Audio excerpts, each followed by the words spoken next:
Hello learners, welcome to the channel The English Verse. As we know that knowledge is the key to success, let's unlock it together. So initially we discussed a lot of periods of the English literature, and now the one of the finest or one of the prominent topic of English literature will be begun. तो चलिए शुरुआत करते हैं आज का अच्छे। तो आज का टॉपिक है विक्टोरियन एज। इससे पहले हम लोगों ने पढ़ लिया, जितनी सारी इससे पहले एजेस आती हैं उनको हम लोगों ने क्रोनोलॉजिकल वे में पढ़ चुका है। ठीक है, क्रोनोलॉजिकल वे में हमने इसके बारे में डिस्कस कर चुका है। तो आज का हमारा टॉपिक है विक्टोरियन एज। करेक्ट। तो विक्टोरियन एज जो है उसका इंट्रोडक्शन क्या है, मतलब विक्टोरियन एज आने के पीछे का क्या रीज़न है, सबसे पहले हम लोग वही चेक करते हैं। तो why the age Victorian age comes, कौन बता सकता है? एनीवन जिसको भी पता है वो आप कमेंट कर सकते हैं। तो चलिए बिगन कर दें। तो एक्चुअल में क्या है ना कि विक्टोरियन एज से पहले आपका रोमांटिक पीरियड आया था। करेक्ट, क्या था? Romantic period. ठीक है। तो एक्चुअल में हुआ क्या था ना कि रोमांटिक पीरियड में आखिर जो विक्टोरियन एज है वो रोमांटिक पीरियड के अगेंस्ट आया। ठीक है, इसके अगेंस्ट आया कौन सा? Victorian age. क्यों आया? हम लोगों ने पढ़ा था रोमांटिक एज के बारे में। क्या पढ़ा था कि रोमांटिक एज जो है वो मैक्सिमाइज करता है किन चीज़ों पे, फोकस किन चीज़ों पे करता है मैक्सिमम? तो वो फोकस करता है आपके इमोशन पे। किस पे? इमोशन पे। आपके पर्सनल फीलिंग पे। किस पे? पर्सनल फीलिंग्स पे। आपके पर्सनल फीलिंग पे वो फोकस करता है, आपके इंडिविजुअलिटी के बारे में फोकस करता है। दैट मीन्स क्या? Romantic period that means romantic. और तो रोमांटिक यहाँ पे इश्क विस्क प्यार व्यार वाला नहीं। क्या था? Romantic means emotion, imagination, emotion. तो इन सारी चीज़ों पे फोकस करता था हमारा क्या क्या romantic as. But Victorian age इससे थोड़ा बहुत अलग है। ठीक है, तो चलिए समझते हैं कि विक्टोरियन एज क्यों अलग है। आखिर हम लोगों ने देखा इससे जस्ट पहले क्या था, तो उसको काउंटर करने के लिए हमारे पास विक्टोरियन एज आया। तो विक्टोरियन एज आने के पीछे का कारण हम लोग देख लिए कि वहाँ से फिर स्लाइडली चेंज होता गया इमोशन, फिर पर्सनल फीलिंग्स, आपके इमेजिनेशन, इन चीज़ों पे रोमांटिक एज में जो फोकस किया जाता था वो विक्टोरियन एज में धीरे धीरे डिक्लाइन करता गया। तो चलिए समझते हैं कि एक्चुअल में विक्टोरियन एज हमें क्या बताती हैं और इसका बैकग्राउंड क्या, मतलब हिस्टोरिकल बैकग्राउंड क्या था, इसमें कौन कौन से इम्पोर्टेंट मूवमेंट आए, लिटरेरी मूवमेंट, और कौन से इम्पोर्टेंट्स राइटर हुए, major writers and their works. ठीक है, तो चलिए स्टार्ट करते हैं। तो समझते हैं कि Victorian age is name after queen Victoria. Actual में ये जो विक्टोरियन एज है वह क्वीन विक्टोरिया के नाम से आया। क्वीन विक्टोरिया कहाँ की थी?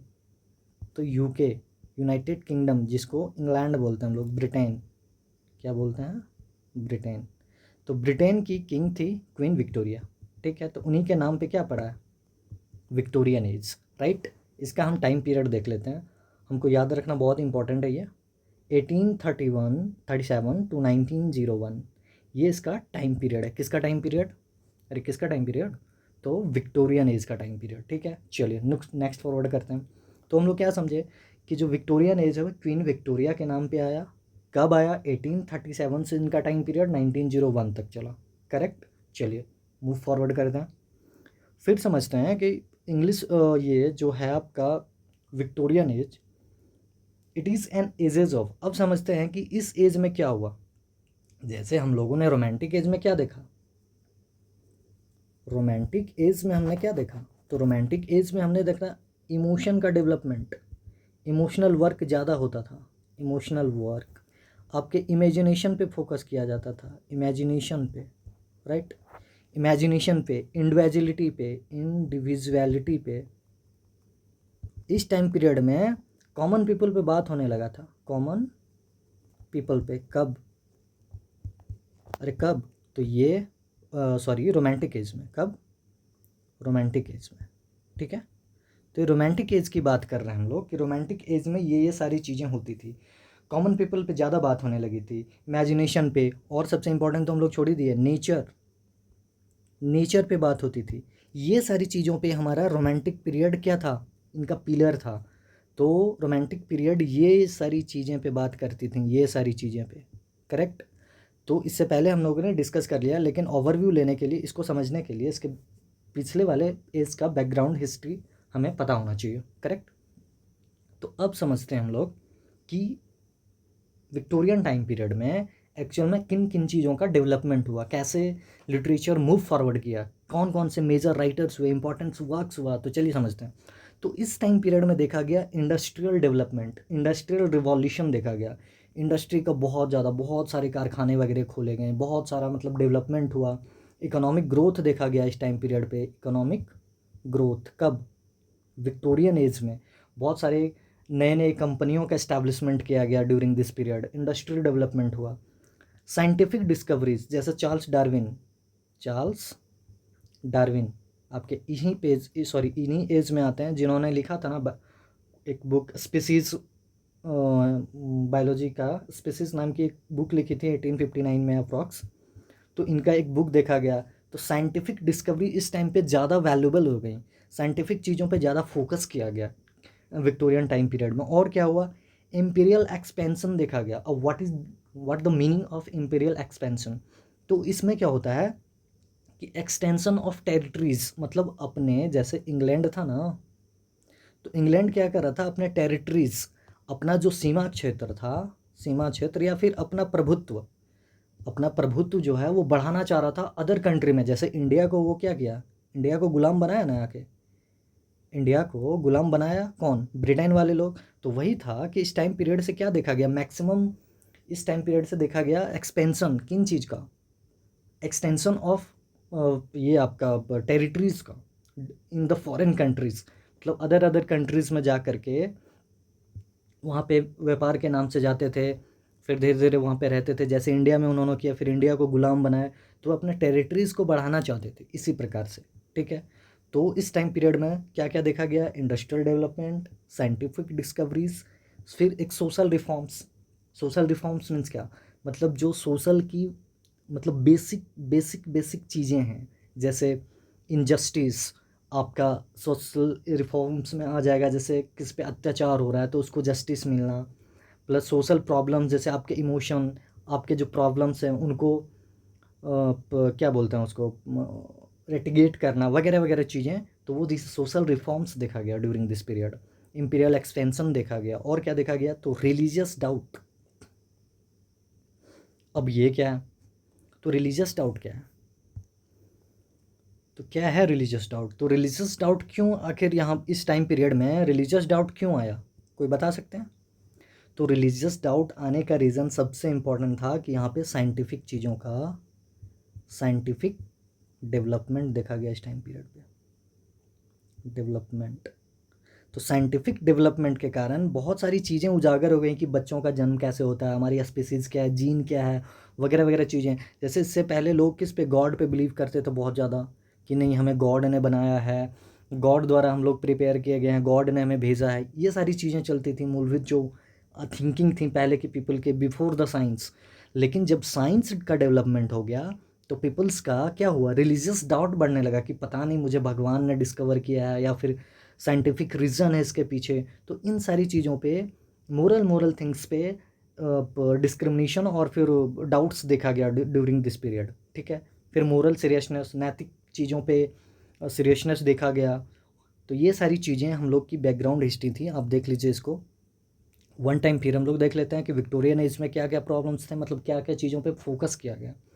तो इंडस्ट्री का डेवलपमेंट हुआ, सोशल रिफॉर्म्स हुए, इम्पीरियल एक्सपेंशन हुआ, रिलीजियस डाउट हुआ, मोरल सीरियसनेस, और ये सारी चीज़ें और साइंटिफिक डेवलपमेंट वगैरह चीज़ें देखी गई थी।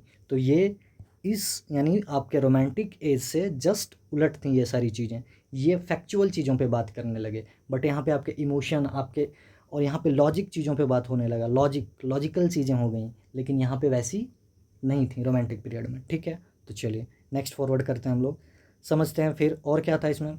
Conflict between faith and science. अब चीज़ों पे जिस पे भरोसा था, मान लो गॉड पे किसी को फेथ है, क्या फेथ है कि गॉड ने हमें बनाया है, गॉड मेक हिम या मेड हिम, ठीक है। बट साइंस बता रहा है कि नहीं, ये आपका एक साइंटिफिक रीज़न है, साइंटिफिक रीज़न है, जिसमें क्या होता है, साइंटिफिक रीज़न में हम लोग डीएनए के थ्रू हम लोग क्या क्या होता है, जन्म होता है, डेवलपमेंट होता है। मेल और फीमेल ऑर्गेज्म होने पे, दोनों का ऑर्गेज्म होने पे, मेल और female, male plus female, science बताता है ना, मेल फीमेल ऑर्गेज्म होने पे जाइगोट फॉर्मेशन होता है। जाइगोट हिस्टोरिकल वर्ड है ये, सॉरी साइंटिफिक वर्क है, वर्ड है। तो जाइगोट बनता है, फिर जाइगोट से जा कर के मेल और फीमेल बनता है, यानी कि ह्यूमन बनती है, ह्यूमन आया। तो ये साइंटिफिक चीज़ें थी। बट फेथ एंड साइंस पे डिबेट हो गया कि क्या गॉड ने हमें नहीं बनाया, या गॉड ने बनाया है, या फिर साइंटिफिक या जो साइंस वाली चीज़ें हैं वो करेक्ट हैं। तो ये सारी चीज़ों पे उस टाइम पे कॉन्फ्लिक्ट देखा गया। फिर क्या हुआ, अर्बनाइजेशन हुआ। अर्बनाइजेशन मतलब क्या, शहरीकरण।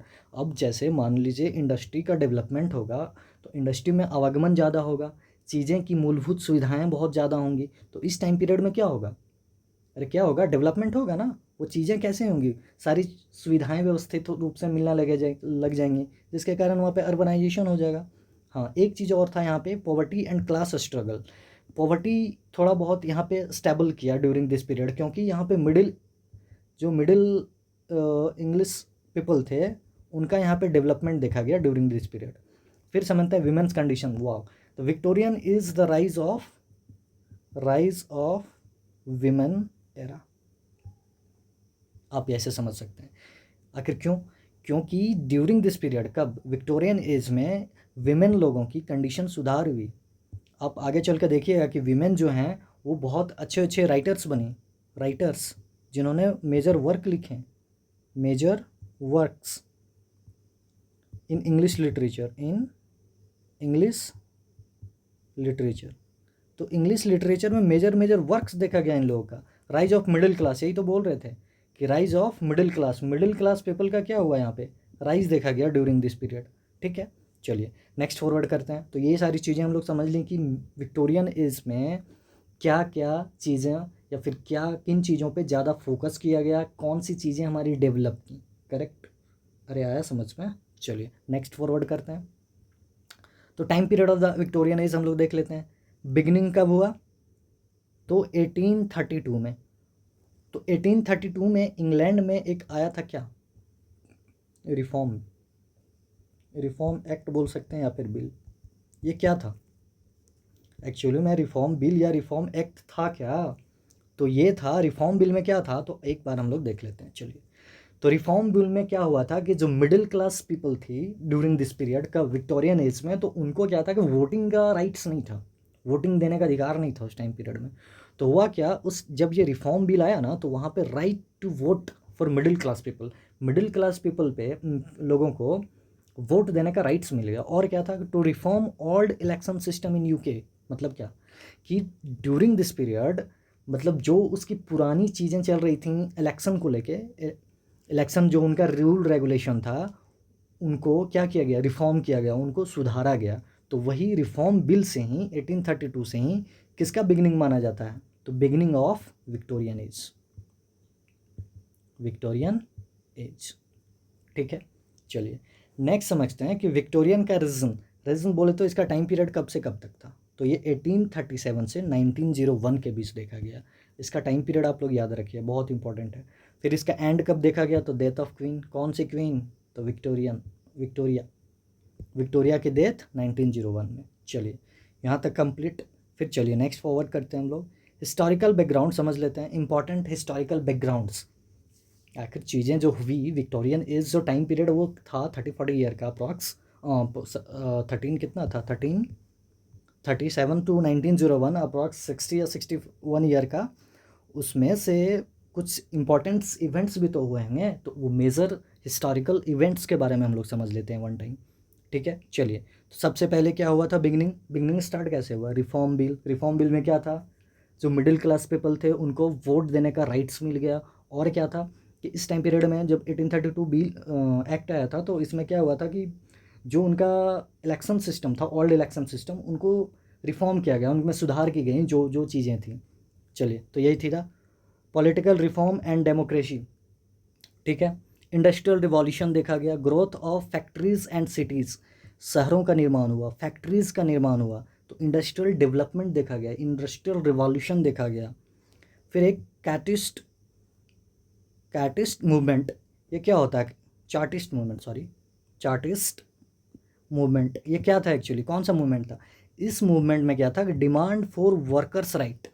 आखिर इंडस्ट्री का डेवलपमेंट जब हुआ इस टाइम पीरियड में, तो वर्कर्स बहुत सारे हो गए, तो उनके राइट्स के बारे में कौन बात करेगा?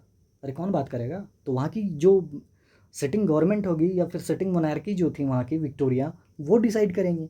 तो एक मूवमेंट देखा गया, चार्टिस्ट मूवमेंट। इस मूवमेंट के थ्रू जो वर्कर्स लोग थे उनको राइट्स मिला, उनका जैसे उनका भत्ता हो गया, या फिर उनको टाइम वर्क करने का एफिशिएंसी के हिसाब से पैसा मिलना, वगैरह वगैरह चीज़ें जो भी होती हैं वर्कर्स के राइट्स के लिए, तो ये चीज़ें दिखाई गई।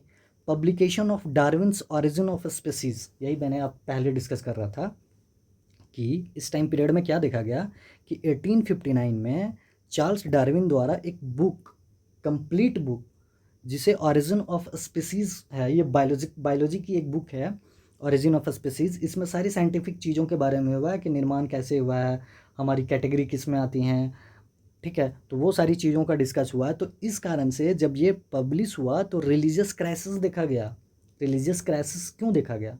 तो इस टाइम पीरियड में कन्फ्यूज़न हो गया फेथ एंड साइंस के बीच में, जिससे पहले अभी बताया थे मैंने कि रिलीजियस और साइंस के बीच में कॉन्फ्लिक्ट हो गया। क्यों? क्योंकि कुछ लोग मानते थे कि नहीं, हमें गॉड ने बनाया है, लेकिन नहीं, साइंटिफिक थ्रू से देखा जाए तो नहीं है, हम अलग तरीके से बने हुए हैं, डीएनए के थ्रू हमारा निर्माण हुआ है। तो ये सारी चीज़ें कॉन्फ्लिक्ट देखी गई during this time period, correct. चलिए नेक्स्ट समझते हैं। तो ये याद रखना, 1859 में publication of Darwin's origin of species, ठीक है। एक्सपेंशन ऑफ ब्रिटिश एम्पायर, अभी तो पहले में हम लोगों ने देखा था कि उन्होंने ब्रिटिश एम्पायर को क्या किया, एक्सपेंशन स्टार्ट कर दिया फॉरेन कंट्री में, जैसे इंडिया में उन लोगों ने किया, ठीक है। तो एम्पेरियल कॉन्फिडेंस उस टाइम बढ़ा, एजुकेशनल एक्ट आया, spread of literacy during this period बढ़ाया गया। समझ में आ रहा है? लिटरेसी को भी बढ़ावा दिया गया, एजुकेशनल चीज़ों पे ज़्यादा फोकस किया गया। यहाँ तक समझ गए, हिस्टोरिकल बैकग्राउंड भी समझ गए। चलिए नेक्स्ट फॉरवर्ड करते हैं हम लोग। कैरेक्टरिस्टिक्स ऑफ विक्टोरियन लिटरेचर, अब समझते हैं कि इसका कैरेक्टरिस्टिक्स क्या क्या है। आखिर जो विक्टोरियन लिटरेचर है, literature English literature of Victorian period, क्या हुआ इस टाइम पीरियड पे, क्या देखा गया, लिटरेचर में क्या क्या डेवलपमेंट देखा गया, वो तो हम लोग देख लिए कंप्लीट कि डेवलपमेंट हुआ इंडस्ट्री का, अर्बनाइजेशन हुआ, तो मिडिल क्लास पीपल का, विमेन लोगों का उत्थान हुआ, ये सारी चीज़ें हम लोगों ने देख ली। लेकिन लिटरेचर में क्या क्या डेवलपमेंट हुआ, लिटरेचर पे कहाँ कहाँ फोकस किया गया, कि लिटरेचर में किन किन चीज़ों को, किन किन बातों का ख्याल रखा गया, तो वो चीज़ देखते हैं। चलिए, तो मेजर फीचर्स में सबसे पहले आता है इसका रियलिज्म, ये याद रखना है। किस पे फोकस किया गया? रियलिज्म पे। अब रियलिज्म क्या है? तो रियलिज्म होता है जो आपकी वास्तविक ज़िंदगी है ना, आपके रियलिज्म, आपके इमोशन, आपका social issue, daily day per day life problems, इनसे जो रिलेटेड इशूज होती हैं, इनसे जो बुक लिखा जाता है वो रियलिज्म है। तो Victorian writers portrait real society and everyday life. Realism के थ्रू, मतलब इस टाइम पीरियड में क्या हुआ कि जो विक्टोरियन राइटर्स थे वो सोसाइटी को डिपिक्ट करते थे, मतलब सोसाइटी के बारे में, सोसाइटी को डिपिक्ट करते थे। कहने का अर्थ हुआ कि सोसाइटी के बारे में लिखते थे, सोसाइटी की जो प्रॉब्लम्स होती थी, सोसाइटी की जो भी चीज़ें ज़रूरत की होती थी, वो सारी चीज़ों पे लिखा जाता था किताबें। और एवरीडे लाइफ, ह्यूमंस के एवरीडे लाइफ पे, जो रोज़मर्रा ज़िंदगी पे लिखा जाता था बुक। तो यहाँ से समझ गए कि रियलिज्म पे फोकस किया गया, रियल लाइफ पे फोकस किया गया। Moral purpose, development of moral purpose, in time period में लिटरेचर को लिखने का था कि लोगों में मोरल अवेयरनेस लाया जाए, मोरल अवेयरनेस, मोरल अवेयरनेस, तो वही है literature aimed to teach morality and ethics. Ethics और मोरालिटी का डेवलपमेंट हो ड्यूरिंग दिस पीरियड। कब? विक्टोरियन एज में। तो हम लोग दो चीज़ सीखे, क्या? रियलिज्म, रियलिज्म पे बेस्ड था। मोरल पर्पस था डेवलपमेंट करने के लिए, मोरल चीज़ों पे ज़्यादा फोकस किया गया। Social criticism all social problems, जैसे अभी जब मैंने बोला कि आपके एवरीडे लाइफ के बारे में, आपकी जो प्रॉब्लम है, सोशल प्रॉब्लम है, आपको काम ना मिलना, आपकी बढ़िया मेडिकल व्यवस्था प्रोवाइड नहीं हो पाना ड्यूरिंग द गवर्नमेंट या फिर मोनार्की उस टाइम पे विक्टोरियन में, तो सोशल क्रिटिसिज्म पे चीज़ें को लिखा गया। फोकस ऑन पॉवर्टी, पॉवर्टी पे फोकस किया है। इनजस्टिस, जैसे लोगों को जस्टिस नहीं मिल रहा है, मतलब, तो उन पे लिखा गया। चाइल्ड लेबर नहीं होना चाहिए, उन पे क्रिटिसाइज़ किया गया। एंड इंडस्ट्रियल प्रॉब्लम, इंडस्ट्री में जो जो सारी प्रॉब्लम्स चलती थी, जैसे वर्कर्स को टाइमली वेतन ना मिलना वगैरह वगैरह चीज़ें, इन सारी चीज़ों पे जितना भी सोशल चीज़ हो सकती थी, सोशल प्रॉब्लम होती थी, उनको क्रिटिसाइज़ किया गया था। तो हमारा लिटरेचर इन चीज़ों पे फोकस करता था। कब? विक्टोरियन एज में। ठीक है। फिर साइंटिफिक इन्फ्लुएंस देखा गया। इससे पहले मैंने Darwinism created conflict between religion and science, मैंने पहले डिस्कस कर चुका है। क्योंकि जब डार्विन्स का ये बुक नहीं आया था, ओरिजिन ऑफ अ स्पीसीज 1859 में, इससे पहले लोग बोलते थे कि नहीं, हमें गॉड ने बनाया है, God made for him, made him. ठीक है। लेकिन इससे जब ये बुक आया तो बहुत लोगों का क्या हुआ, थिंकिंग चेंज हो गया कि नहीं, ये साइंटिफिक चीज़ें हैं, ऐसे नहीं होती हैं, गॉड नहीं बनाते हैं, ऐसा धारणा बैठ गया लोगों। तो साइंटिफिक इन्फ्लुएंस उस टाइम देखा गया, साइंटिफिक चीज़ों पे फोकस किया गया उस टाइम का लिटरेचर। पेसिमिस्ट एंड डाउट पे फोकस था। इंटरेस्ट इन विमेन पोजीशन, ये बहुत इंपॉर्टेंट है। इस टाइम पीरियड में मैंने क्या बोला था कि विमेन का क्या देखा गया, अराइजमेंट, अराइज देखा गया ड्यूरिंग दिस पीरियड। मतलब इस टाइम पीरियड में उनका उत्थान हुआ, फीमेल लोग का। उन लोग बहुत अच्छे अच्छे बुक लिखे ड्यूरिंग दिस पीरियड। तो इन चीज़ों पे ज़्यादा फोकस किया गया, मतलब लेडीज़ लोगों पे, विमेन लोगों पे इस पीरियड में ज़्यादा फोकस किया गया। इनका लिटरेचर जो था, इन पे फोकस था, विमेंस के पोजीशन पे। राइज ऑफ वेमेन नोबलिस्ट, तो क्या हुआ कि फेमिनिस्ट वॉइस यहाँ पे डेवलपमेंट हुआ। नोबलिस्ट लिखा, कौन से? Women novelist. विमेन में बहुत सारी नोबलिस्ट हुई जो बढ़िया बढ़िया वर्क लिखी। तो वही लिखा हूँ मैंने कि वेमेन गोट देयर राइट्स। इस टाइम पीरियड में women got their rights and places during the Victorian age, मतलब जो उनको इच्छा थी या फिर उनकी जो चाह थी, जिनको वो प्लेस मिलना चाहिए, वो विक्टोरियन एज में मिला भी। ठीक है। तो ये हम लोग कंप्लीट बैकग्राउंड हिस्ट्री समझ गए हैं उसका। चलिए अब समझते हैं कि इम्पोर्टेंट लिटरेचर के बारे में। तो सबसे पहले समझते हैं कि इम्पोर्टेंट जब लिटरेचर है तो उसमें से सबसे पहले लिटरेरी मूवमेंट इस टाइम पीरियड में। अभी मैं इसको कंप्लीट फाइनली मतलब एलेबरेटली डिस्कस नहीं करूँगा, क्योंकि जब हम लिटरेरी मूवमेंट पढ़ेंगे उस टाइम पे रियलिज्म को पूरा ब्रॉडली रूप से पढ़ेंगे। ठीक है। तो अभी हम लोग सिर्फ शॉर्ट व्यूज़ देखते हैं कि विक्टोरियन एज में कौन कौन से इंपॉर्टेंट लिटरेरी मूवमेंट देखे गए। लिटरेरी मूवमेंट मीन्स क्या होता है? What do you mean by literary movement? Literary movement वे सारी चीज़ें हैं जो एक क्या बोलते हैं पीरियड में जो नए चीज़ों का विकास होता है या फिर कुछ नया इंट्रोड्यूस होता है इन लिटरेचर, लिटरेरी वर्क में, तो वो मूवमेंट, उसे मूवमेंट बोलते हैं। कोई नया चीज़ का क्या बोलते हैं, आविष्कार हो जाना, जैसे रियलिज्म का हो गया। एस्थेटिक मूवमेंट देखा गया। एस्थेटिक मूवमेंट बोले तो आपके प्योरिटी पे, आपके क्या बोलते हैं उसको, विजुअलिटी पे, आपके विजुअल ब्यूटी पे और सेंसुअलिटी पे, रोमांटिक लव वगैरह वगैरह चीज़ों पे, तो वो एस्थेटिक, तो ये सारी चीज़ों का उस टाइम पे मतलब इंट्रोड्यूस करवाया गया लिटरेचर में। तो इसीलिए यहाँ पे वो मूवमेंट देखा गया इस टाइम पीरियड में। ठीक है। चलिए समझते हैं कि रियलिज्म, अभी हम लोगों ने पहले देखा है कि रियलिज्म क्या था, real life depiction. Real life पे चीज़ें फोकस होती थी, आपके खाने से पीने से वगैरह वगैरह, schooling, child labour, hospitality, everything. तो इसमें रियलिज्म के दो बेस्ट फिगर थे, एक इलियट्स और एक चार्ल्स डिकन। ये दोनों सेंट्रल फिगर थे इस टाइम पीरियड के, central figure of realism during the कब, विक्टोरियन एज। फिर एक आता है एस्थेटिक मूवमेंट। तो एस्थेटिक मूवमेंट क्या होता है? Art for art sex. ये क्या टर्म है कि आर्ट्स फॉर आर्ट सेक्स, चलिए समझ लेते हैं इसके बारे में हम लोग।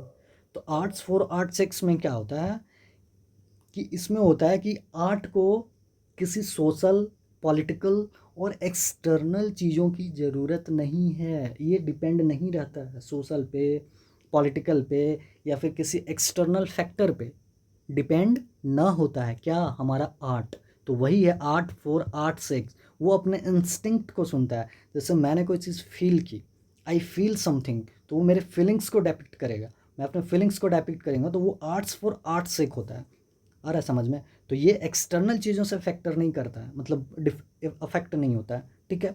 तो वो आर्ट्स फॉर आर्ट्स सेक होता है। तो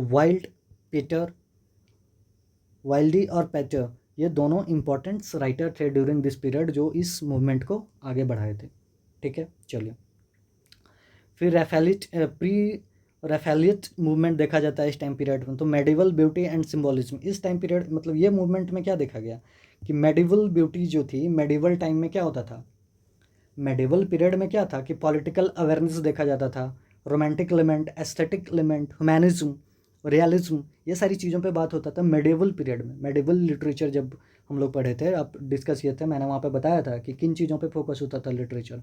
तो ये लोग मेडिवल चीज़ों को ही क्या करते थे, तो मेडिवल पीरियड को ही ये लोग इमिटेट किए, उनका अनुकरण किया, उनका कॉपी किया।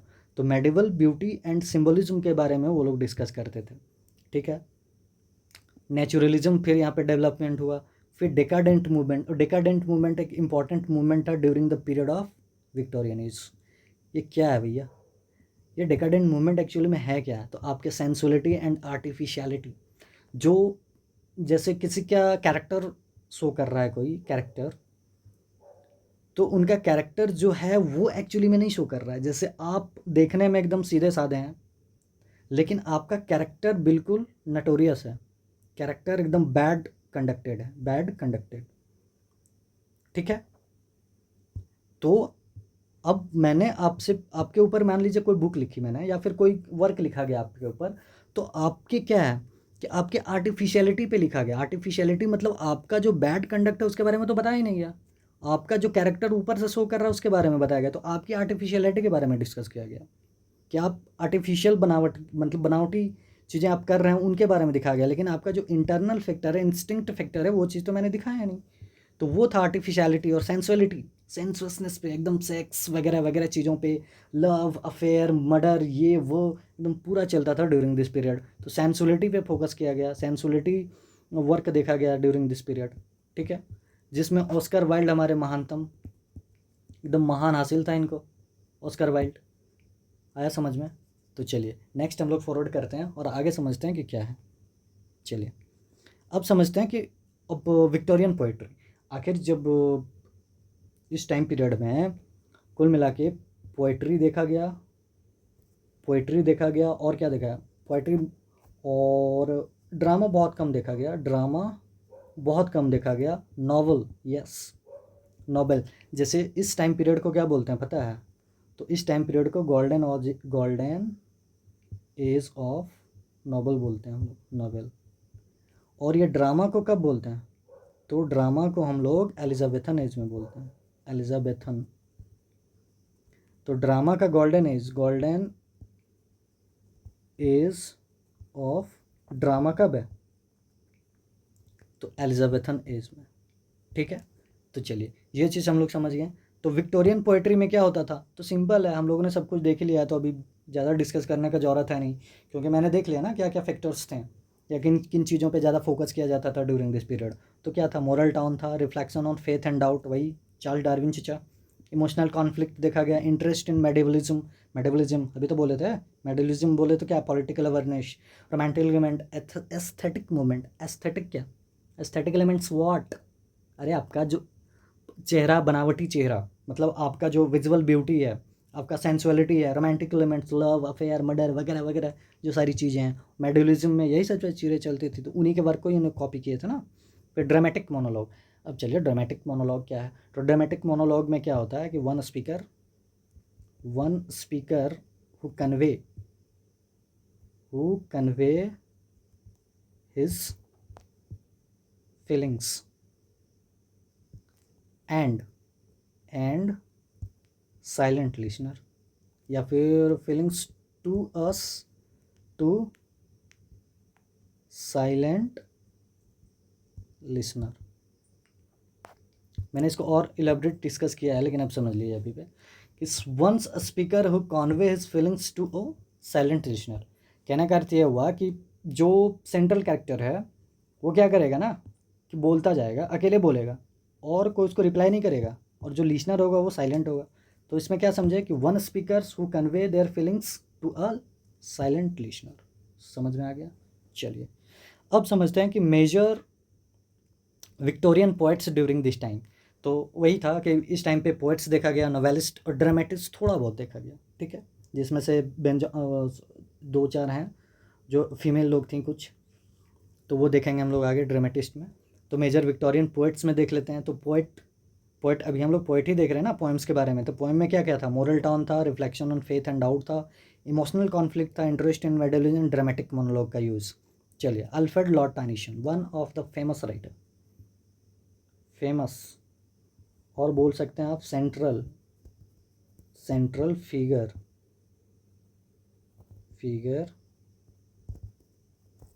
ड्यूरिंग द विक्टोरियन एज, ठीक है। तो अल्फ्रेड लॉर्ड टेनिसन का हम लोग समझ लेते हैं टाइम पीरियड, कब से कब? 1809 से 1892, इनका टाइम पीरियड याद रखिएगा, ये पूछा जाता है क्रोनोलॉजिकल वे में, कहीं कहीं पूछ देता है। तो 1809 टू 1892, 1809 टू 1892, ठीक है। चलिए नेक्स्ट समझते हैं इंपॉर्टेंट फैक्ट्स। ये पोएट लॉरियट हुए विक्टोरियन इंग्लैंड में। पोएट लॉरियट कब? विलियम वर्ड्सवर्थ भी थे, पता है आपको? William Wordsworth is also a poet laureate. तो विलियम वर्ड्सवर्थ के बाद यदि कोई पोएट लॉरियट हुए तो कौन हुए? Lord Alfred Tennyson. Poet laureate क्या होता था? पोएट लॉरियट होता था जो इंग्लैंड को इंग्लैंड के प्रिंसेस को सर्व करता था। सर्व कहने का अर्थ कि उनके दरबार में जो बैठता था, जैसे यहाँ पे होता था राज दरबार कभी हम लोगों के टाइम पे इंडिया में जब राजा महाराज का टाइम था, तो क्या बीरबल के टाइम पे, अकबर के टाइम पे बहुत सारे कवि वगैरह रहते थे उनके क्या बोलते हैं उनके विला में। तो उसी वैसा ही पोएट लॉरियट होते थे इंग्लैंड में, ठीक है। चलिए, representative poet of the age हो गया, known for a melancholy and musical style. ये अपने मेलंकली और म्यूजिकल स्टाइल, मतलब रोमांटिक चीज़ों पे और म्यूजिकल स्टाइल पे ज़्यादा फेमस थे, मतलब इन्हीं चीज़ों पे इनको जाना जाता है, इन्हीं चीज़ों के कारण, ठीक है। इनका मेजर वर्क, चलिए ये बहुत इंपॉर्टेंट है, इन मेमोरियम इनका एक पोएम है, एलिजी पोएम है ये, एलिजी पोएम है, जिसमें क्या था? ये शायद आर्थर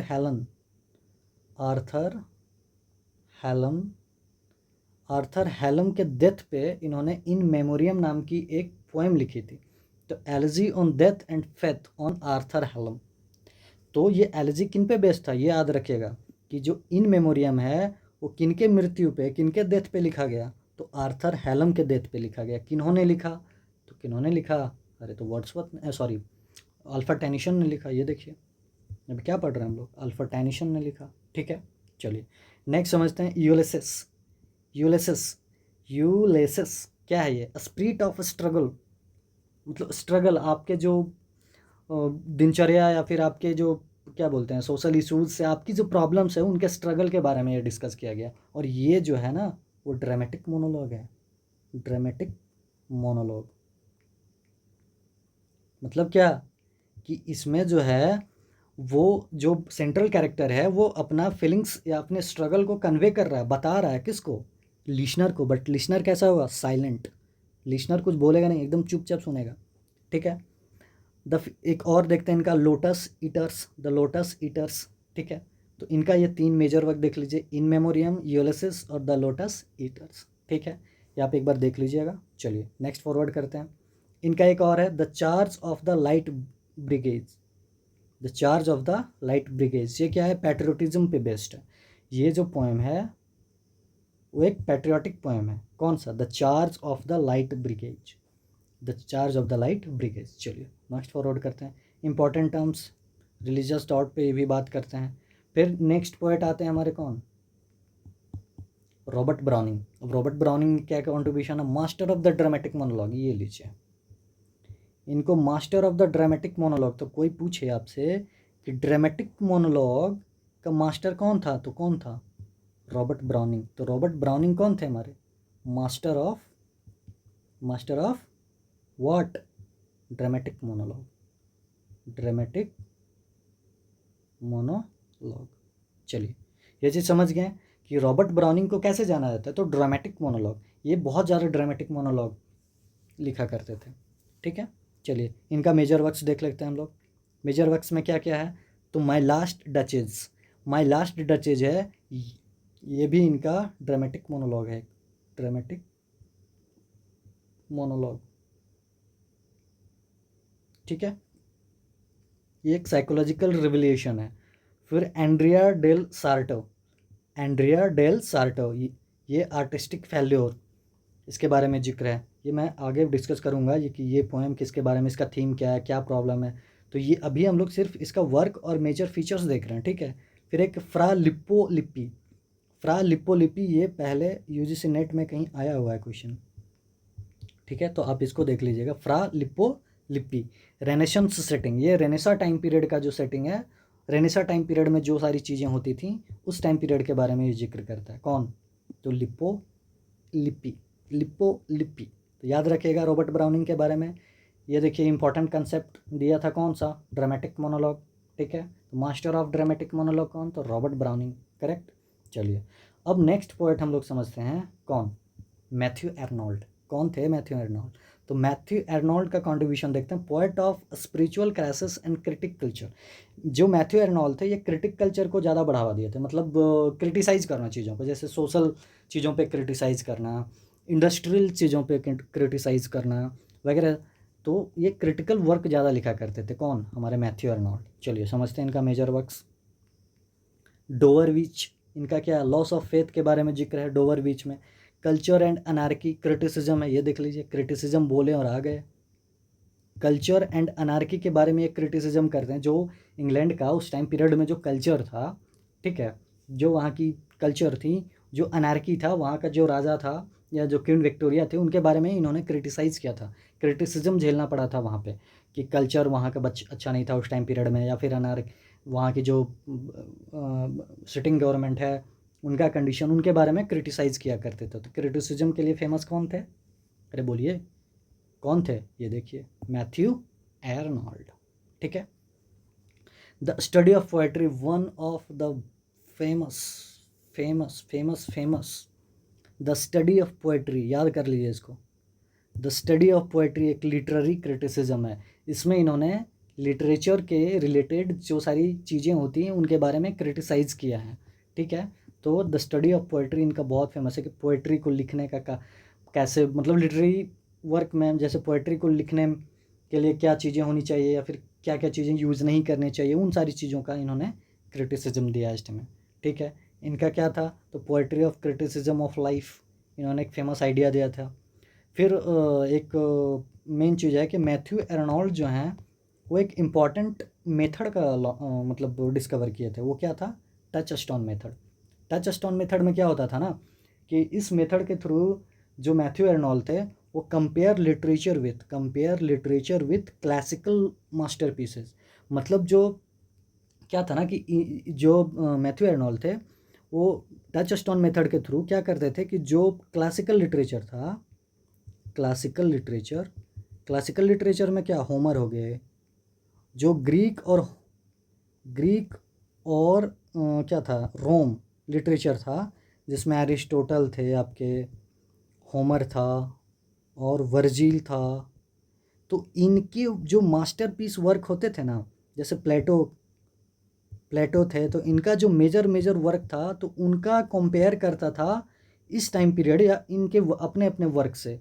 ठीक है, तो ये एक मेथड था कि नहीं, उस टाइम पीरियड में ये सारे राइटर्स किस मेथड में लिखते थे, कैसे लिखते थे, क्या यूज़ करते थे, क्या सोशल सटायर रहता था, क्या क्या चीज़ें होती थी, तो उनका कंपेयर इनसे करना, किन से, अपने टाइम पीरियड के लिटरेचर का क्लासिकल लिटरेचर से क्या करना, कंपेयर करना, वो क्या कहलाता है, हमारा टच स्टोन मेथड कहलाता है।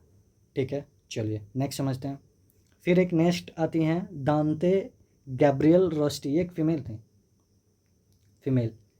तो अभी बोले थे ना कि इस टाइम पीरियड से फीमेल राइटर का प्रकोप बोले तो मतलब एडवांसमेंट देखा गया during this time, Victorian age में। तो डांते गैब्रियल रोस्टी शायद एक फीमेल राइटर ही थी। लीडर ऑफ प्री रेफेलेटिक ब्रदरहुड, इस टाइम पीरियड की ये एक राइटर, मतलब ये मूवमेंट के लिए ये लीडर थी। अभी पहले देखा था ना, प्री रेफ रैफेलिट ब्रदरहुड, इस मूवमेंट का हम लोगों ने पहले देख लिया है। द हाउस ऑफ लाइफ इनका एक फेमस वर्क है, आप ये देख लीजिए सिर्फ, द हाउस ऑफ लाइफ। ठीक है, चलिए नेक्स्ट समझते हैं विक्टोरियन नॉवेलिस्ट। अब हम लोगों ने पोएट तो कवर कर लिया, अब आ गया क्या, नॉवेलिस्ट। अब हम लोग नॉवेलिस्ट के बारे में देखते हैं इस पीरियड में। तो why novel become popular, popular क्यों हुआ ड्यूरिंग दिस टाइम पीरियड? तो इंक्रीज इन लिटरेसी, जैसे नॉवेल लिखने में थोड़ा सा कन्फ्यूजन होता है ना, ड्रामा आसान होता है, थोड़ी ड्रामा को परफॉर्म कर दिया जाता है, उस टाइम उसमें टाइम भी ज़्यादा, टाइम टेकिंग ज़्यादा होता है। लेकिन क्या हुआ कि इस टाइम पीरियड पे अर्बनाइजेशन हुआ ना, अर्बनाइजेशन हुआ ना, और क्या हुआ, फैक्ट्री वगैरह का बहुत आविष्कार हुआ, फैक्ट्री वगैरह डेवलपमेंट हुआ ड्यूरिंग दिस पीरियड। तो लोगों को टाइम कम मिल गया, टाइम कंज्यूम हो गया ना, दूसरी चीज़ों पे काम ज़्यादा करना पड़ता था। इसीलिए क्या हुआ कि ड्रामा को उतना टाइम देना सबको अब सही समझने नहीं लगा, क्योंकि उनका अपना अपना वर्क हो गया था। तो क्या हुआ कि इस टाइम पीरियड में नॉवेल स्टार्ट हुआ, नॉवेल बुक के थ्रू आती थी, अपना पढ़िए और काम खत्म। लेकिन ड्रामा में क्या था ना कि ड्रामा को परफॉर्म भी किया जाता था, तो परफॉर्मेंस देखने में थोड़ा टाइम लगता था। बट नॉवेल के थ्रू क्या होता था, चीज़ें लोग अपने सेल्फ में रख के और बाद में पढ़ भी लिया करते। तो इंक्रीज इन लिटरेसी, लिटरेसी में इंक्रीजमेंट होने के कारण नॉवेल डेवलप हुआ। Growth of middle class, middle class का इंटरेस्ट भी जागने लगा इसमें। तो हम लोगों ने देखा कि ग्रोथ ऑफ मिडिल क्लास का ग्रोथ हुआ, जिसके कारण थोड़ा डेवलपमेंट हुआ नॉवेल का। ठीक है, फिर मैगजीन वगैरह का डेवलपमेंट हो गया इस टाइम पीरियड में, मैगजीन वगैरह छपने लगी थी बहुत ज़्यादा, जिससे नॉवेल का डेवलपमेंट देखा गया इस टाइम पीरियड में। तो ये मेजर थिंग्स थी। ठीक है, चलिए features of romantic Victorian novel देख लेते हैं हम लोग क्या क्या है। रियलिस्टिक डिपिक्शन होता था, मतलब रियल जो सोसाइटी की रियलिटी थी उन पे फोकस्ड होती थी नॉवेल, आपके सोशल लाइफ पे, आपके प्रॉब्लम्स पे। इसीलिए यहाँ पे प्रॉब्लम्स प्ले डेवलप हुआ था बहुत ज़्यादा, प्रॉब्लम्स प्ले। ठीक है, चलिए लार्ज सोशल कैनवास, मोरल लेशन, कॉम्प्लेक्स कैरेक्टर्स, बहुत सारे कैरेक्टर्स जो यूज होते थे नॉवल में, lot of characters use in novel. तो फीचर्स ऑफ विक्टोरियन नॉवल हम लोग देख लिया। रियलिस्टिक सोसाइटी, मतलब रियलिस्टिक डेपिक्शन होता था, सोसाइटी डेपिक्शन होता था, सोशल कन्वास, बहुत ब्रॉड तरीके से देखा गया इस टाइम पीरियड में लिटरेचर, खास करके नॉवल को। इसीलिए तो गोल्डन एज ऑफ नॉवल क्या है, विक्टोरियन एज। ठीक है, चलिए तो फिर इस टाइम में बहुत सारे नॉवेलिस्ट भी हुए ना, तो उस नॉवेलिस्ट को हम लोग देख लेते हैं वन टाइम। चलिए सबसे पहले आते हैं हमारे चार्ल्स डिकन चचा। Charles Dickens is one of the finest और one of the prominent novelist during the क्या, during Victorian age. Victorian age के one of the prominent figure थे ये। तो इनका कॉन्ट्रीब्यूशन क्या था, greatest social novelist of Victorian age. ये सोशल चीज़ों पे, सोशल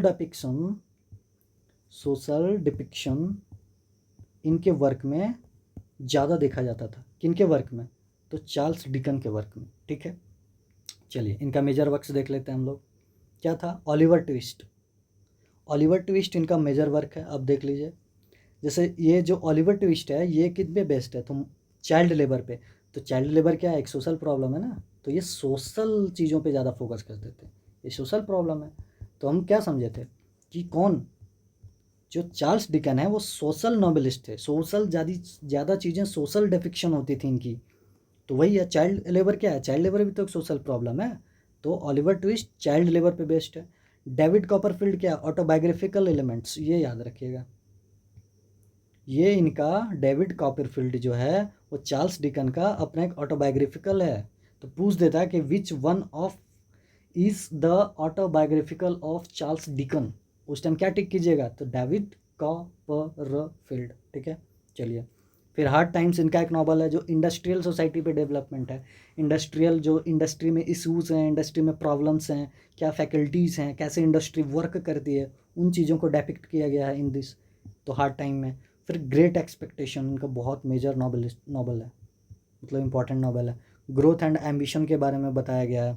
फिर ए टेल ऑफ टू सिटीज़, ये आपका बीपीएससी टीआरई 4 में कंफर्म आएगा, आप लिख के ले लीजिए। और टेल ऑफ टू सिटीज़ ये फ्रेंच रिवॉल्यूशन पे डेपिक्ट है। किस पे, फ्रेंच रिवॉल्यूशन। ठीक है, तो फ्रेंच रिवॉल्यूशन के बारे में ये बताता है हमें, अ टेल ऑफ टू सिटीज़ के बारे में। ठीक, तो अ टेल ऑफ टू सिटीज़ मैं कम्प्लीटली डिस्कस करूँगा, बट ये अभी समझिए इसका सिर्फ थीम, मेजर थीम्स, इनको कंप्लीट जब हम पढ़ाएंगे तो उस टाइम कंप्लीट इसको कवर करते जाएंगे।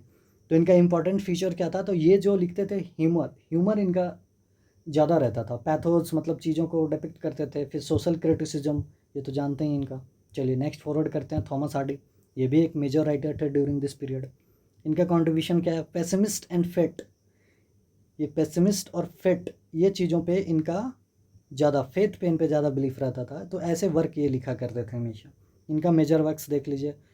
मूव फॉरवर्ड कर रहे हैं, थोड़ा वीडियो लॉन्ग हो गया, तो आप सिर्फ इसका मेजर वर्क देखिए और उनका थीम थोड़ा सा इंपॉर्टेंट देख लिए। टेस्ट ऑफ डी और ब्रेविलिस, कॉम्प्लिकेटेड है बट याद रखना पड़ेगा, कोई का मतलब कोताही नहीं है। टेस्ट ऑफ द डी और ब्रेविलिस, ठीक है। जज of the obscure, critic of society के बारे में क्रिटिक है, जज ऑफ द ऑब्सक्योर। फिर far from the madding crowd, rural life पे बेस्ड है।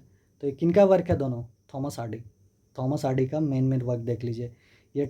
ये थोड़ा इंपॉर्टेंट है। जज द ऑब्सक्योर जो क्रिटिकल मतलब जो सोसाइटी पे क्रिटिसाइज करते हैं उनके बारे में जिक्र है। तो वेसेक्स नॉवेल्स इन पे, ये वेसेक्स क्या है, कोई बता सकते हैं? वेसेक्स क्या है, ये आप लोग कमेंट में बताइएगा कि वेसेक्स क्या है। फिर समझते हैं जॉर्ज इलियट, इस टाइम पीरियड का एक one of the famous novelist. George Eliot का क्या है, ये साइकोलॉजिकल रियलिज्म पे ज़्यादा फोकस करते थे।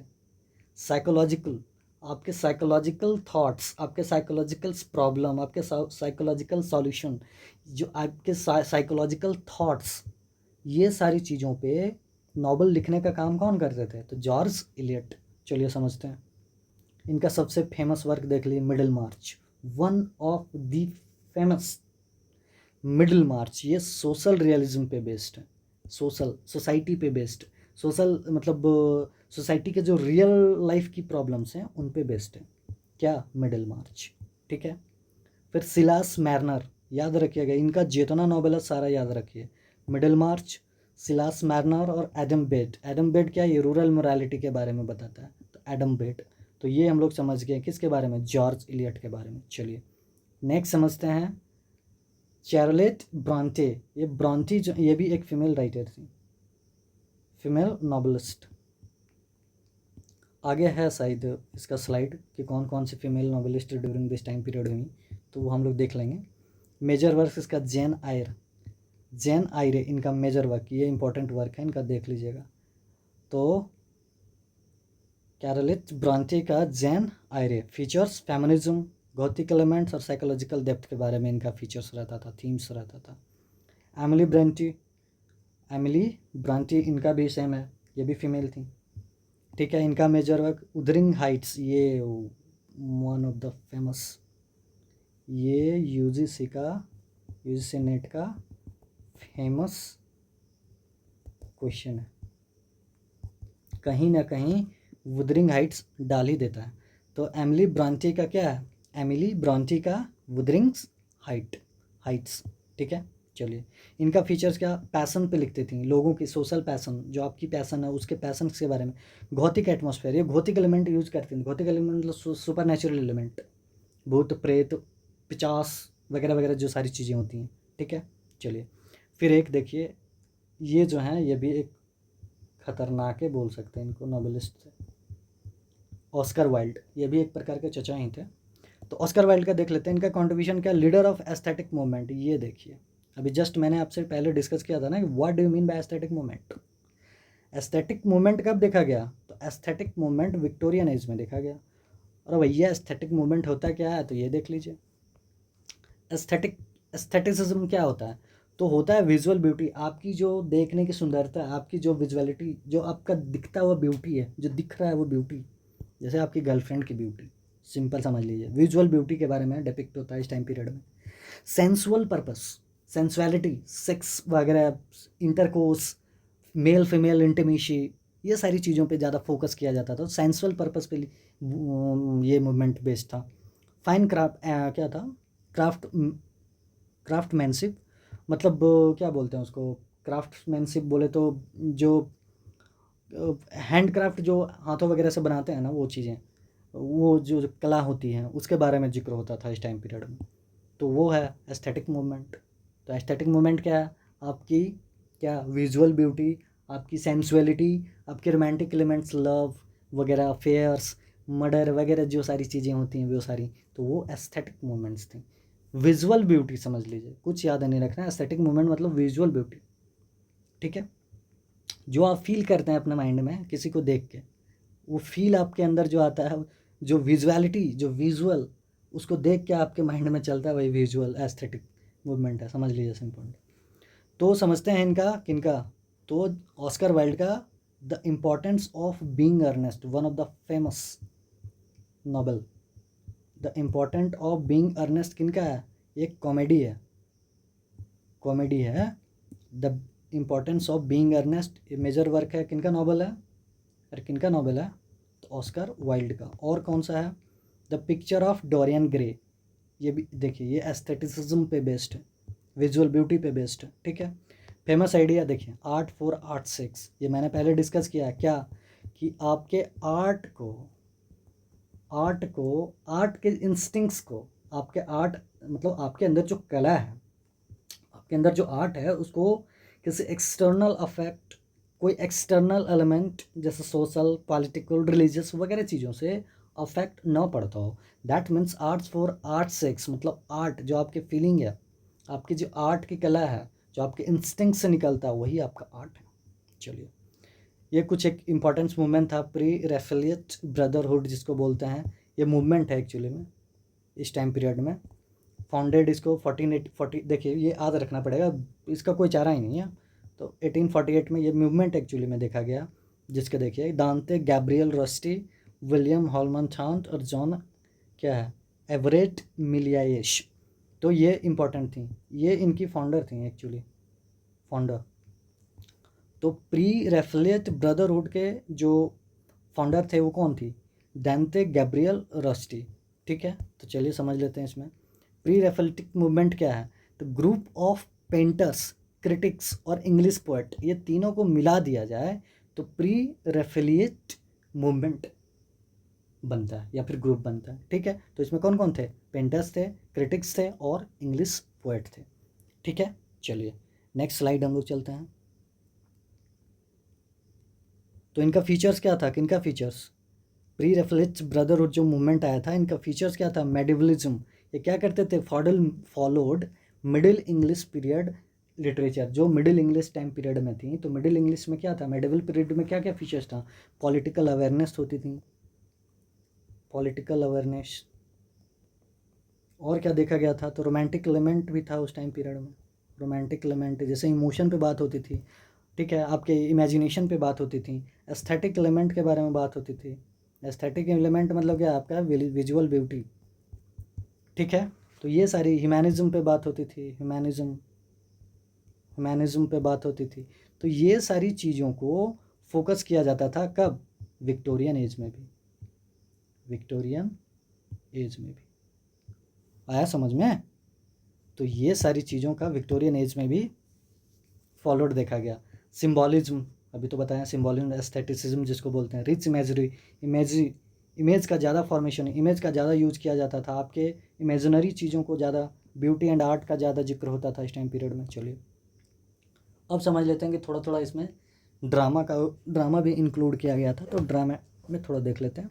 तो Victorian drama was weaker then the novel, क्या बोले थे कि ड्रामा कम डेवलपमेंट हुआ था, बल्कि नॉवल का डेवलपमेंट ज़्यादा देखा गया था ड्यूरिंग दिस पीरियड, ठीक है। लेटर रिवाइवल हुआ था।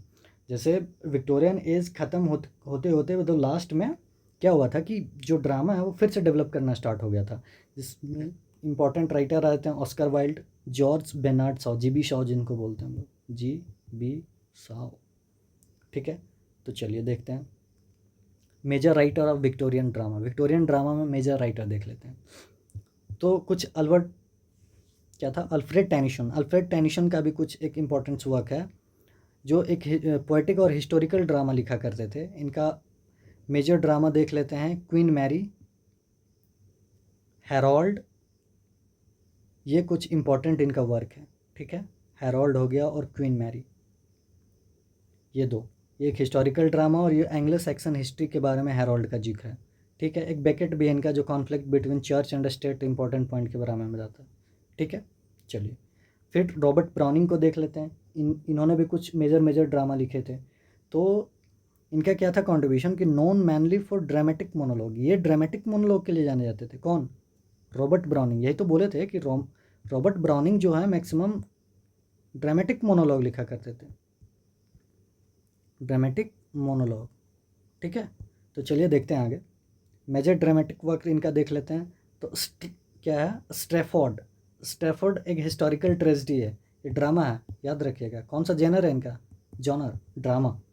पिप्पा पासेस ये भी एक ड्रामा है, ड्रामेटिक पोएम है। अ ब्लॉट इन द अस्कचियन ये भी एक ट्रेजिक ड्रामा है। तो आप ये दो याद रखिए, स्ट्रैटफोर्ड और पिप्पा पासेस, ठीक है। फिर देखते हैं एक ऑस्कर वाइल्ड। ऑस्कर वाइल्ड इस टाइम के मेजर ड्रामेटिस्ट भी थे, ड्रामेटिस्ट पोएट के साथ ये ड्रामेटिस्ट भी हुए, अच्छा, ठीक है। इनका contribution greatest dramatist of late Victorian age, late Victorian age के ग्रेटेस्ट ड्रामेटिस्ट देखे गए। कौन? Oscar Wilde. Features of Wilde's drama क्या था? इनके जो ड्रामा में था विट एंड सटायर, बुद्धिमता और सटायर मतलब व्यंग का ज़्यादा मतलब यूजेस देखा गया। कॉमेडी ऑफ मैनर्स यूज करते थे, ठीक है। कॉमेडी एलिमेंट्स इनके ड्रामा में ज़्यादा देखा गया।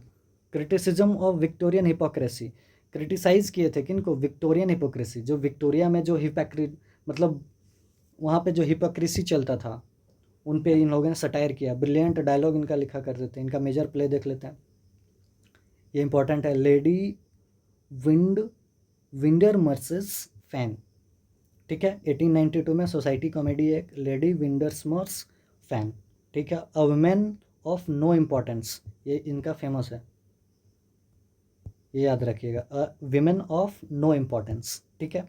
चलिए एन आइडियल हस्बैंड ये भी इनका फेमस है, फेमस ड्रामा ऑफ किसका? ऑस्कर वाइल्ड,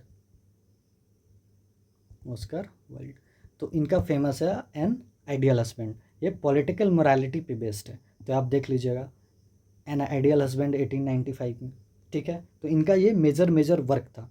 चलिए नेक्स्ट समझते हैं हम लोग, the importance of being earnest. The important of being be earnest किनका है? ऑस्कर वाइल्ड का है। किन्होंने लिखा? ऑस्कर वाइल्ड ने लिखा। मास्टरपीस ऑफ कॉमेडी, कॉमेडी का मास्टरपीस मतलब वन ऑफ द फेस्ट मतलब drama of Victorian as, comedy इसमें भरपूर था, ठीक है।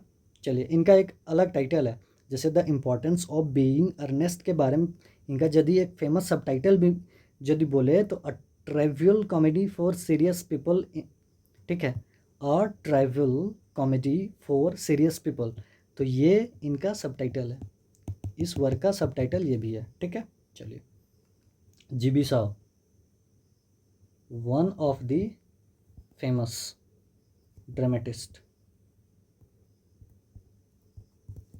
इनका देख लेते हैं वर्क हम लोग। Founder of modern realistic drama, modern realistic drama के इनके फाउंडर बोला जाता है इनको। इंटेलेक्चुअल डिस्कशन होता था इनका, सोशल क्रिटिसिज्म बेस्ड होता था। फैबियन रियलिज्म पे प्रॉब्लम प्ले, देखिए प्रॉब्लम प्ले जीबी शॉ बहुत ज़्यादा लिखा करते थे। मेजर प्ले में देख लेते हैं विडोवर्स हाउस, बहुत इंपॉर्टेंट है widowers house. Arms and the man famous, arms and the man, arms and the man एक रोमांटिक वॉर प्ले है, क्या है? एंटी रोमांटिक वॉर प्ले, ठीक है। कौन? आर्म्स एंड द मैन, ठीक है। चलिए इनका ये पब्लिकेशन याद रखिएगा, आर्म्स एंड द मैन का 1894, इंपॉर्टेंट है, ठीक है। चलिए फिर एक कैंडिडा 1898, ये मैरिज एंड जेंडर बेस्ड है ड्रामा, ठीक है। ये कैंडिडा और 1898 में है इनका, मैरिज एंड जेंडर पे बेस्ड है इनका ये ड्रामा, किनका? जीबी शॉ का कैंडिडा। चलिए यहाँ तक हो गया। इंपॉर्टेंट टर्म्स एंड कंसेप्ट हम लोग देख लेते हैं अब समझ के, ठीक है। ये क्या है? चलिए कहाँ पे गया? हाँ, इंपॉर्टेंट कंसेप्ट देख लेते हैं। क्या था एक? हाँ ये ड्रामेटिक मोनोलॉग, मैंने बता दिया ना ड्रामेटिक मोनोलॉग क्या था। Speech revealing speaker psychology, speech revealing speaker psychology मतलब क्या? नहीं समझ में आया? चलिए समझ लेते हैं एक बार। हालांकि हमने बता दिया कि one speakers a character not the poet talks to a silent listener, क्या बोले थे कि एक जो सेंट्रल कैरेक्टर है वो अपना फीलिंग कन्वे कर रहा है, किसको, एक साइलेंट लिसनर को, ठीक है, मतलब लिसनर उसमें साइलेंट है, वो कुछ नहीं बोलेगा, बट जो सेंट्रल फिगर है वो अपना कंप्लीट प्रॉब्लम्स डिस्कस करेगा, ठीक है। तो जितनी चीज़ें वो डिस्कस करता है उससे ज़्यादा चीज़ें क्या है, जो लिसनर है वो समझ जाता है। तो वही है, the speakers reveals their true personality, secrets और flaws without meaning to call dramatic irony, ठीक है। तो वही ड्रामेटिक मोनोलॉग है और कुछ नहीं है। फिर रियलिज्म रियल लाइफ बेस्ड होता था वो। एस्थेटिसिज्म में आपको बोले थे art for beauty only, aestheticism में यही था ना, क्या था, विजुअलिटी, जो विजुअलिटी थी आपकी, विजुअल थिंग्स, तो art for beauty, art for beauty, जो ब्यूटी है, जो आर्ट के लिए ब्यूटी चाहिए, वही तो है। तो एस्थेटिज्म था, विजुअल ब्यूटी पे बात होती थी। नेचुरलिज्म पे बात होती थी, जो साइंटिफिक रियलिज्म था, जो साइंटिफिक चीज़ें थी, साइंटिफिक में जो वास्तविकताएं थी, जैसे मेन का फॉर्मेशन डीएनए के थ्रू हुआ वगैरह वगैरह चीज़ें, तो ये सारी चीज़ें थी। इम्पॉर्टेंट्स क्रिटिक्स एंड थिंकर्स देख लेते हैं।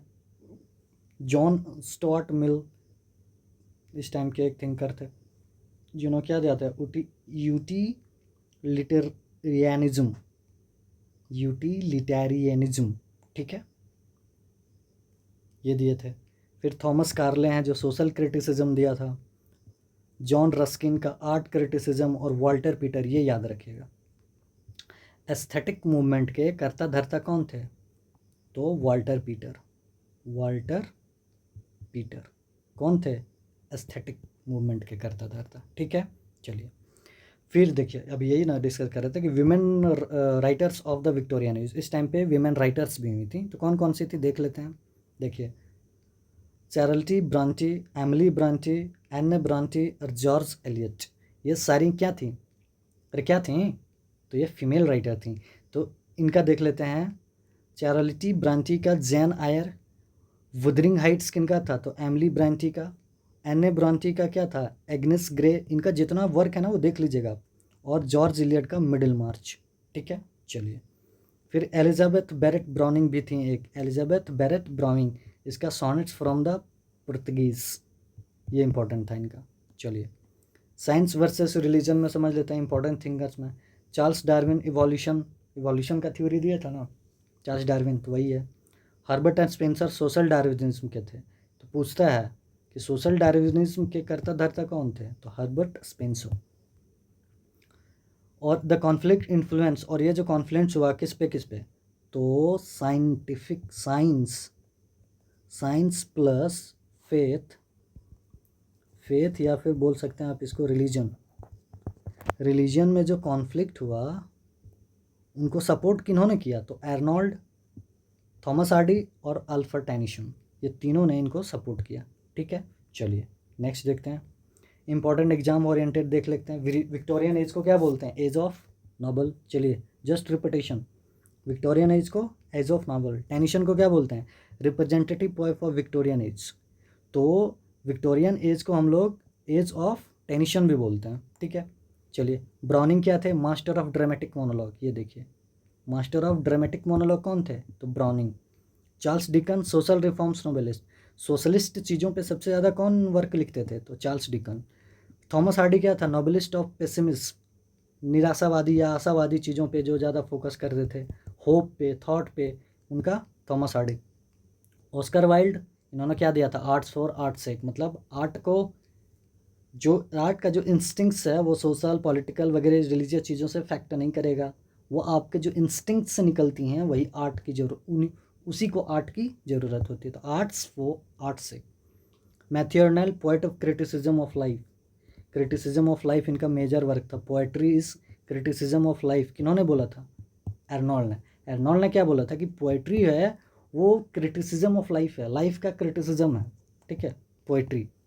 फिर Middlemarch great realistic novel, ये रियलिज्म पे बेस्ड था, कौन सा, मिडिल मार्च, किन्होंने लिखा था, टी.एस. इलियट ने, टी.एस. Eliot, T S. इलियट थी ना, एक साइड देख लेते हैं कौन थी, जॉर्ज इलियट, सॉरी नहीं, मिडिल मार्च ना, हाँ जॉर्ज इलियट, कहाँ गई, जॉर्ज इलियट, तो याद रखिएगा, not T S. Eliot, George Eliot थी, ग्रेट रियलिस्टिक नॉवल, रियलिज्म पे बेस्ड था Middlemarch. Pre left brother founded in 1848, ये याद रखिएगा मूवमेंट, ये एक मूवमेंट है, ठीक है। चलिए नेक्स्ट स्लाइड हम लोग करते हैं। इंपॉर्टेंट क्वेश्चन में देख लिया विक्टोरियन रियलिज्म वगैरह। शॉर्ट रिविजन चार्ट एक बार देख लेते हैं हम लोग एकदम तुरंत। टेनिसन इन मेमोरियम लिखा था, एक विक्टोरियन पोएट थे, special contribution. Tennyson, Lord Alfred Tennyson in memoriam के थे आर्थर हैलम के लिए, आर्थर हैलम के डेथ पे लिखे थे। और ये क्या था, एक एलिजी था। एलिजी क्यों लिखते हैं, किसी के डेथ पे, किसी के दुख चीज़ों पे, दुखी होते हैं कोई आदमी तो हम लोग एलिजी लिखते हैं। ब्राउनिंग का माई लास्ट डचेज, ये एक ड्रामेटिक मोनोलॉग है, हाँ यही तो। रॉबर्ट ब्राउनिंग ड्रामेटिक मोनोलॉग के मास्टर माने जाते थे ये। Arnold Dover Beach, crisis of faith. Charles Dickens का ग्रेट एक्सपेक्टेशन, याद रखिए सोशल चीज़ों पे फोकस था। हार्डी का टेस पेसिमिस्ट पे था। वाइल्ड का डोरियन ग्रे एस्थेटिसिज्म पे था।